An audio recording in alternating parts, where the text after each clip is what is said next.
Yes, hello everyone. Good evening to all. Welcome to the UGC Net Education by JRF अड्डा। सभी का स्वागत है आज के इस एनालिसिस की वीडियो में। आपको मैं बताऊंगी कि आज का पेपर कैसा था ओवरऑल। पेपर शिफ्ट 1 का पेपर कैसा था, शिफ्ट 2 का पेपर कैसा था। तो फटाफट से इस चैनल को भी कर लीजिएगा सब्सक्राइब, वीडियो को कर दीजिएगा लाइक, अपने दोस्तों के साथ शेयर करो। एजुकेशन का पूरा कंटेंट आपको यहाँ पर मिलेगा। और इसके अलावा असिस्टेंट प्रोफेसर को हम लोग टारगेट करेंगे। इसके साथ ही साथ हम लोग PhD एंट्रेंसेस की गाइडेंस को पूरा समझेंगे, रिसर्च प्रपोजल वगैरह के बारे में भी हम लोग बात करेंगे। पूरा इस डोमेन को कवर किया जाएगा।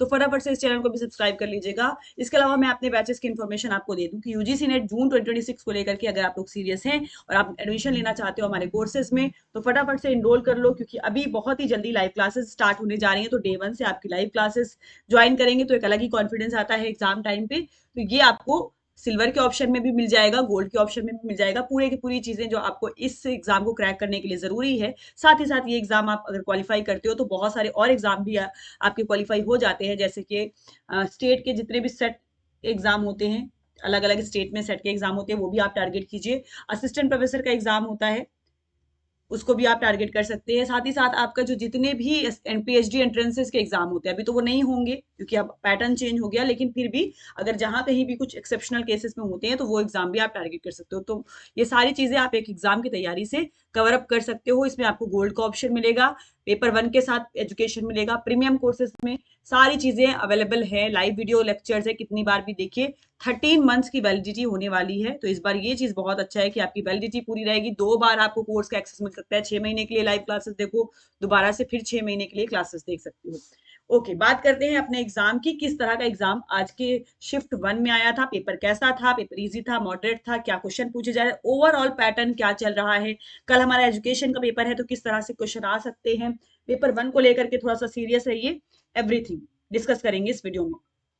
ओके, तो इस वीडियो को लाइक कर दीजिएगा और शेयर जरूर कर दीजिएगा, क्योंकि अभी ये बिल्कुल न्यू चैनल है। आपके सपोर्ट की जरूरत है, तो जरूर से जरूर इसको सब्सक्राइब कर लीजिएगा। ओके, तो चलिए क्वेश्चन देखिए। यहाँ पर मैंने कुछ जो भी स्टूडेंट से रिव्यू मिला है हमारी टीम को, वो आपके सामने क्वेश्चन दिख रहे होंगे। Just a minute. हाँ जी, समझते हैं क्या पूछा। शिफ्ट 1 की ये बात हो रही है। शिफ्ट 1 में अगर देखा जाए तो इजी टू मॉडरेट लेवल का पेपर बनाया था, बहुत ज्यादा टफ नहीं आ रहा है। ये चीज अच्छा है। चलिए, इजी टू मॉडरेट है तो आप कर सकते हो। उसके बाद आरसी इजी थी। Reading comprehension out of the box नहीं पूछा था। ठीक है, स्टूडेंट्स विद स्ट्रॉन्ग इंग्लिश वो आराम से कर सकते हैं। ठीक है, लेकिन अगर आपका हिंदी मीडियम है तो आप हिंदी में करके देखो, कोई दिक्कत नहीं है। डीआई भी इजी थी। तो ये 5 क्वेश्चन यहाँ से, 5 क्वेश्चन यहाँ से, ये बच्चे गलत कर देते हैं। डीआई हो गया, आरसी के क्वेश्चन गलत हो जाते हैं, तो फाइल से थोड़ा सा बाहर हो जाते हैं। इसलिए very easy DI, average based question पूछा था, परसेंटेज बेस्ड क्वेश्चन आया था। रीजनिंग को बहुत बोलबाला है। कल से लेकर के जो 31 से जो भी पेपर आ रहा है, उसमें बच्चे एक ही बात बोल रहे हैं कि मैम रीजनिंग के क्वेश्चन बहुत ज्यादा आ रहे हैं। रीजनिंग मतलब लॉजिकल रीजनिंग। ठीक है, उसमें इंडियन लॉजिक के क्वेश्चन थे, आपका प्रत्यक्ष अनुमान इससे क्वेश्चन आया था, ज्ञान प्राप्ति के जितने साधन होते हैं। न्याय प्रमाण से क्वेश्चन था, थियोलॉजी से क्वेश्चन था, प्रेडिकेट लॉजिक असर्शन रीजन, ये वाला पोर्शन आपका कवर किया गया था। Statement based question, many question from logical reasoning.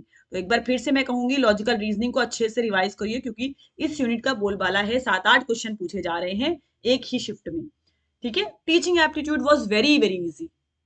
खुश हो जाओ, टीचिंग एप्टीट्यूड बहुत इजी आया था, मॉडरेट लेवल का था। रिसर्च एप्टीट्यूड भी बहुत इजी था, क्वांटिटेटिव और क्वालिटेटिव। जो बच्चे पढ़े होंगे, जिनने कॉन्सेप्ट क्लियर किया होगा, उनके लिए ही इजी था। ठीक है, सबके लिए नहीं इजी था। ओके, उसके बाद वैलिडिटी रिलायबिलिटी, कल भी मैंने एनालिसिस किया था तो देखा था वैलिडिटी रिलायबिलिटी का क्वेश्चन आया है। आज भी एनालिसिस कर रही हूँ तो बच्चे बता रहे हैं कि हाँ, वैलिडिटी रिलायबिलिटी को टारगेट किया जा रहा है। क्वेश्चन एक कंफर्म आपकी शिफ्ट में भी आ सकता है। तो इसके जितने भी कॉन्सेप्ट है, इसका रिलेशन, इसके टाइप्स, इसमें कौन सी स्टैटिक्स लगती है, कौन सा कोरिलेशन लगता है, सब कुछ आपको पढ़ के जाना है। क्वांटिटेटिव एंड क्वालिटेटिव रिसर्च, उसके बाद आप देखिए प्रोबेबिलिटी नॉन प्रोबेबिलिटी सैम्पलिंग से क्वेश्चन था। रिसर्च में नॉन प्रोबेबिलिटी और प्रोबेबिलिटी क्वेश्चन सैम्पलिंग से हो सकता है आपकी शिफ्ट में हाइपोथेसिस पूछ ले, वेरिएबल पूछ ले, तो जितना ये सब आप रिसर्च का इजी कर लोगे।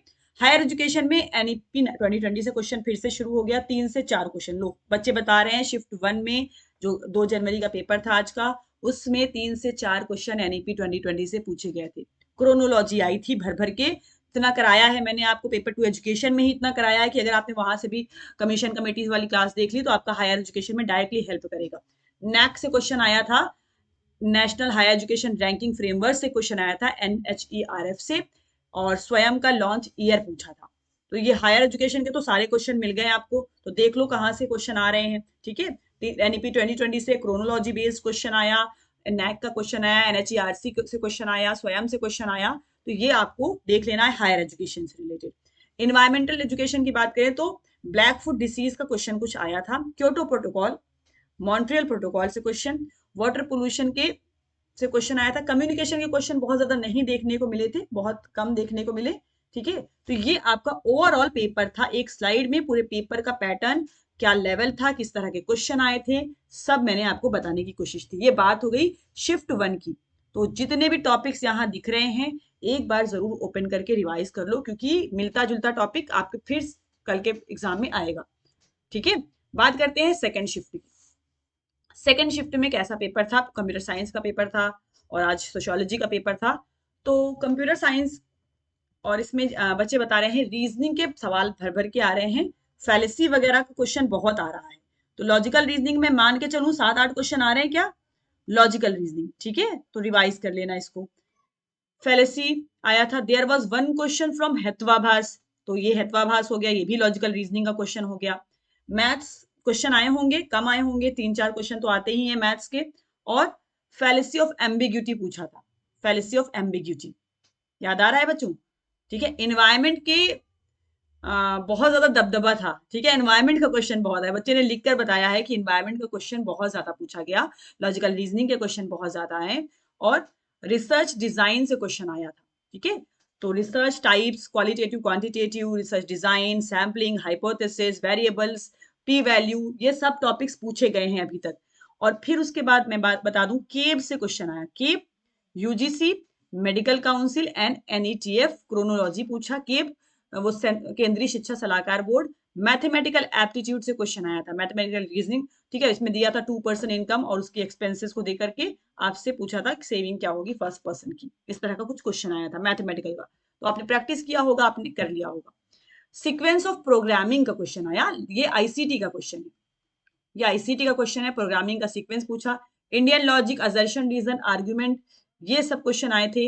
एनईपी की कोडिंग यहाँ पे भी पूछी गई। और ब्लू बेबी सिंड्रोम, देखो वहां पहली शिफ्ट में फूड डिसीज से क्वेश्चन आया और यहाँ पे ब्लू बेबी सिंड्रोम। जितनी डिसीजेज है ना इन्वायरमेंट में भर भर के पूछा जा रहा है, तो रिवाइज जरूर कर लेना। ठीक है, यस एवरीवन, कोई दिक्कत अभी तक नहीं होनी चाहिए। और मैं क्वेश्चन बता दूं, sequence of programming, Indian logic हो गया, असर्शन रीजन हो गया। एज का क्वेश्चन एक आया था, एज से मैथमेटिकल रीजनिंग का चला जाएगा। ठीक है, क्रोनोलॉजी ऑफ यूनिवर्सिटी भी आई थी, तो क्रोनोलॉजी आएगी ही आएगी, और यूनिवर्सिटी की क्रोनोलॉजी पूछी गई थी इस अभी अभी एग्जाम जो होकर के आप दे करके आए हो। ठीक है, 2 जनवरी को सेकंड शिफ्ट में। उसके बाद मोर अजर्शन रीजन, ये इन्होंने फिर पैटर्न अपना पुराना रिवाइव किया है, अजर्शन रीजन के क्वेश्चन आने शुरू हो गए हैं। ठीक है, लास्ट टाइम 1-2 सवाल भी नहीं दिख रहा था, सब सोच रहे थे कि अब असर्शन रीजन क्वेश्चन नहीं आएंगे, इन्होंने फिर से रिवाइज किया। और इसमें ना बहुत चांसेस गलत होने के भी रहते हैं, क्योंकि आपने एक्सप्लेनेशन सही है या दोनों आपको ऑप्शन पता है कि करेक्ट है, लेकिन एक्सप्लेनेशन करेक्ट है या नहीं है, इसमें माइनर से डिफरेंस से क्वेश्चन गलत हो जाता है। ठीक है, ब्लू बेबी सिंड्रोम आया, बॉक्स प्लॉट से कुछ क्वेश्चन आया था क्या, ऐसा करके कोई टॉपिक आया था, बॉक्स प्लॉट। मास कम्युनिकेशन से क्वेश्चन आया था, मास कम्युनिकेशन से क्वेश्चन था। ठीक है, यूजीसी से क्वेश्चन था, नेशनल एजुकेशन रैंकिंग फ्रेमवर्क से क्वेश्चन था। ठीक है, डीआई बहुत इजी थी, सेकंड शिफ्ट में भी डीआई इजी थी, टफ नहीं कहेंगे।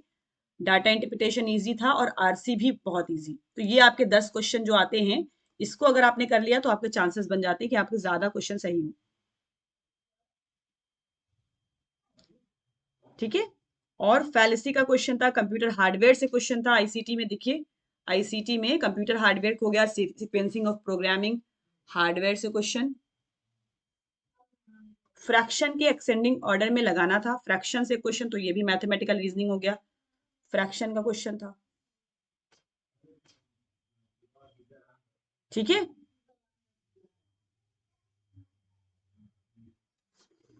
प्राइमरी मेमोरी और सेकेंडरी मेमोरी को कैसे छोड़ सकते हैं ये लोग? तो आईसीटी का लिखो, प्राइमरी और सेकेंडरी मेमोरी, मेमोरी का क्वेश्चन आएगा ही आएगा। वोलाटाइल, नॉन वोलाटाइल, सारे सीक्वेंसिंग देख लेना, ठीक है। रिवर इकोसिस्टम से भी क्वेश्चन आया इसी शिफ्ट में, सेकेंड शिफ्ट में आया क्वेश्चन रिवर इकोसिस्टम से। ये सारे टॉपिक्स मैं बता रही हूँ। River ecosystem, RAM ROM memory हो गई। उसके बाद रीडिंग कॉम्प्रिहेंशन, थोड़ा सा यहाँ पर बहुत इजी नहीं था, लेकिन हाँ डुएबल था, कर सकते थे बच्चे। Okay. Hypothesis formulation testing, research के स्टेजेस, रिसर्च की मैं क्वेश्चन बता, डिजाइन एक क्वेश्चन हो गया, एक जो मैंने आपको बताया क्वेश्चन से सैम्पलिंग से आ रहा है, एक रिसर्च का क्वेश्चन बता रहे हैं बच्चे की रिसर्च स्टेजेस, यानी कि वही स्टेप्स ऑफ रिसर्च, स्टेजेस का क्वेश्चन हो गया। एक क्वेश्चन रिसर्च का हो गया हाइपोथेसिस टेस्टिंग, ये क्वेश्चन तो पूछा ही जा रहा है, तो हाइपोथेसिस टेस्टिंग को जरूर एक बार रिवाइज करना। हाइपोथेसिस टेस्टिंग,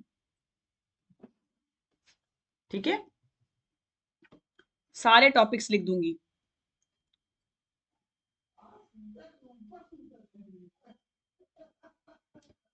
पंचकोश से क्वेश्चन आया, वाह भाई वाह, क्या सवाल पूछ रहे हैं। लॉजिकल रीजनिंग को बोलबाला है, तो लॉजिकल रीजनिंग में ये सारे क्वेश्चन के अलावा पंचकोश, अन्नमय कोश, प्राणमय कोश, मनोमय, विज्ञान में, तो पंचकोश से सवाल आया था पेपर 1 में।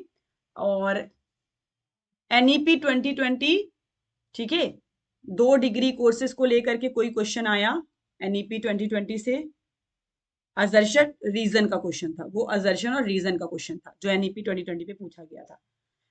समझ में आ गया? तो कितने टॉपिक्स आपको देखो मैंने बता दिए, ऑलमोस्ट पूरा की पूरा पेपर ही है ये, अगर आप गौर से देखोगे समझोगे तो। इसको देखिए कौन कौन से टॉपिक्स पूछे जा रहे हैं, टॉपिक इंपॉर्टेंट होता है और आपको पता चल जाएगा कि आपने क्या पढ़ रखा। तो ये पूरा फर्स्ट शिफ्ट का एनालिसिस था, टॉपिक्स थे जो आए हैं, पूछे गए हैं। आप भी उसी तरह से प्रिपेयर करिएगा आने वाले टाइम के लिए भी और अभी के लिए भी, कल जिसका पेपर है। और ये है पेपर शिफ्ट 2 का एनालिसिस, ठीक है। तो इस चैनल को भी कर लीजिएगा सब्सक्राइब, और इस तरह के तमाम एनालिसिस और जितने भी पेपर अभी होंगे सब आपको इस चैनल पे भी मिलेगा। और एजुकेशन की पूरी क्लासेस भी यहाँ पर होंगी, तो सारे स्टूडेंट्स इसको भी सब्सक्राइब कर लेंगे, यूजीसी नेट एजुकेशन को, ठीक है। और स्क्रीन पर जो नंबर आ रहा है आप उससे पर कॉल भी कर सकते हो हमारे कोर्सेज में इनरोलमेंट लेने के लिए। थैंक यू, धन्यवाद, मिलते हैं हम कल अपने एजुकेशन के एनालिसिस में।